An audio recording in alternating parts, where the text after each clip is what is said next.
प्रणाम। मेरा नाम डॉक्टर सतीश कुमार आमेटा है और मैं मेवाड़ विश्वविद्यालय चित्तौड़गढ़ में एसोसिएट प्रोफेसर हूँ पर्यावरण विज्ञान विभाग में। साथ ही हम लोग एक एनजीओ भी चला रहे हैं जिसका मैं फाउंडर मेंबर हूँ। उसका नाम है सेटिस्फेक्शन।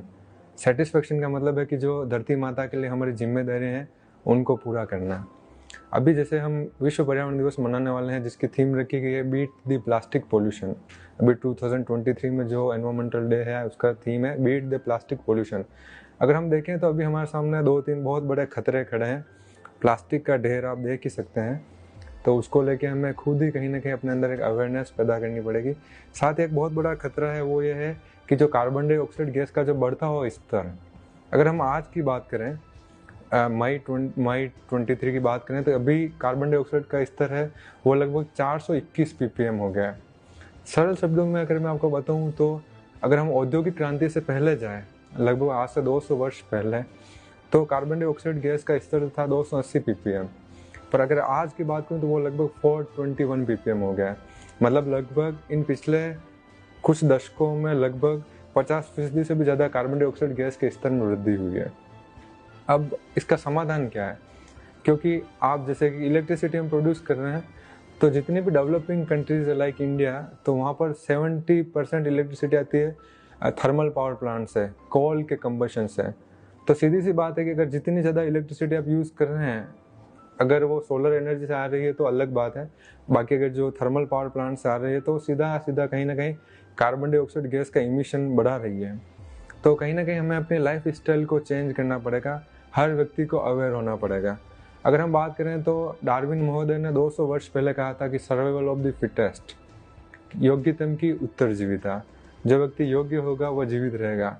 अभी हमने थोड़ा सा इसमें कुछ अमेंडमेंट किया है और हमने मेरा भी एक पेपर भी पब्लिश हुआ है जिसमें हमने एक नई थ्योरी दी है कि survival of the fittest and most aware. अब केवल वो व्यक्ति जीवित नहीं रहेगा जो सबसे ज़्यादा फिट है, बल्कि वो व्यक्ति जीवित रहेगा जो सबसे ज़्यादा जागरूक भी है फिट होने के साथ साथ। जागरूक कैसे? जागरूक ऐसे है कि आपको अपनी पर्यावरणीय जिम्मेदारियों को समझना होगा, आपकी गतिविधियों का धरती माता के ऊपर क्या प्रभाव पड़ रहा है उसको आपको समझना होगा। जैसा मैंने अभी इलेक्ट्रिसिटी का एग्जाम्पल दिया, तो कहीं ना कहीं हमें इलेक्ट्रिसिटी को सेव करना पड़ेगा। साथ ही जैव विविधता के ऊपर जो खतरा है, बायोडाइवर्सिटी के ऊपर खतरा है, उसको भी हमें उसका भी सॉल्यूशन करना पड़ेगा। जैसे कि वृक्षारोपण करके आज जन्मदिन पर लोग बहुत हजारों लाखों रुपए खर्च कर देते हैं पार्टीज के नाम पर या लोगों को इनवाइट करके उनको भोजन कराने के नाम पर। तो मैं चाहता हूँ कि वो चीज़ भी आप करिए, कोई नहीं, अच्छी बात है, पर उसके साथ साथ एक कहीं ना कहीं एक पोर्शन रखिए वृक्षारोपण का भी। क्योंकि केवल प्लांट से एक ऐसी चीज़ है जो आपका CO2 सिक्वेस्ट्रेशन कर सकते हैं, कार्बन डाइऑक्साइड का अंतर्ग्रहण कर सकते हैं। ऐसी कोई मशीन नहीं बनी है जो कार्बन डाइऑक्साइड गैस का अंतर्ग्रहण कर पाएगी। तो हमें सीधा सा अगर इस ग्लोबल वार्मिंग रूपी दानव से बचना है तो हमें वृक्षारोपण की ओर और जैव विविधता संरक्षण की ओर बढ़ना पड़ेगा। एक छोटी सी मैंने कहानी सुनी थी, बहुत छोटी सी, कि मैंने एक चिड़िया पाली और चिड़िया उड़ गई। मैंने एक गिलहरी पाली, गिलहरी भी चली गई। पर मैंने एक पेड़ लगाया तो चिड़िया भी वापस आ गई और गिलहरी भी वापस आ गई। तो अभी हमें एक संतुलन की ओर बढ़ना पड़ेगा, की ओर बढ़ना पड़ेगा। और संतुलन के लिए वृक्षारोपण, जैव विविधता संरक्षण के ऊपर हमें काम करना पड़ेगा।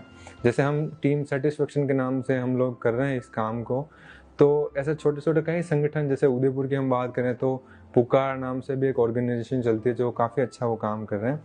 तो किसी भी बैनर तले काम हो, पर ये काम होना चाहिए। क्योंकि मैंने जैसे कि बताया कि अभी बहुत ही विषम परिस्थिति हमारे सामने खड़ी है। जैसे कि अभी नौ तपा चल रहा है, अभी बहुत ज़्यादा एक्सट्रीम टेम्परेचर होना चाहिए, पर कई जगह आप देख रहे हैं कि बारिश हो रही है फ्रिक्वेंटली। जैसे कि अभी जैसलमेर में हमने देखा 1-2 दिन पहले। तो ये सारी बहुत ही खतरे की घंटी के रूप में ये हमारे सामने चीज़ें खड़ी हुई है।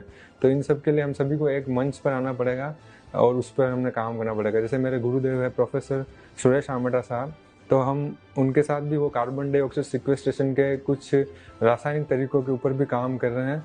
तो ऐसे वैज्ञानिकों को भी सामने आना पड़ेगा। साथ ही जो हम कुछ जनरल काम कर सकते हैं जैसे वृक्षारोपण करना, इन चीज़ों के साथ भी हमारे लाइफ स्टाइल में चेंज करना। जैसे भी प्रधानमंत्री महोदय का लाइफ मिशन चल रहा है, लाइफ स्टाइल फॉर एनवायरनमेंट, कि हम पर्यावरण को संरक्षण करने के लिए किस तरह से अपनी लाइफ स्टाइल को चेंज कर सकते हैं।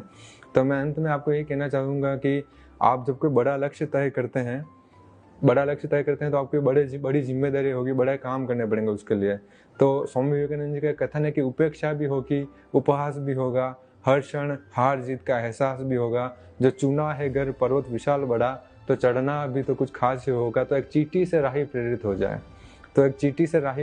जाए, चढ़े गिरे और फिर संभल जाए। यही सोच पथ पे ना डगमगाता हूँ, मैं आगे बढ़ता जाता हूँ।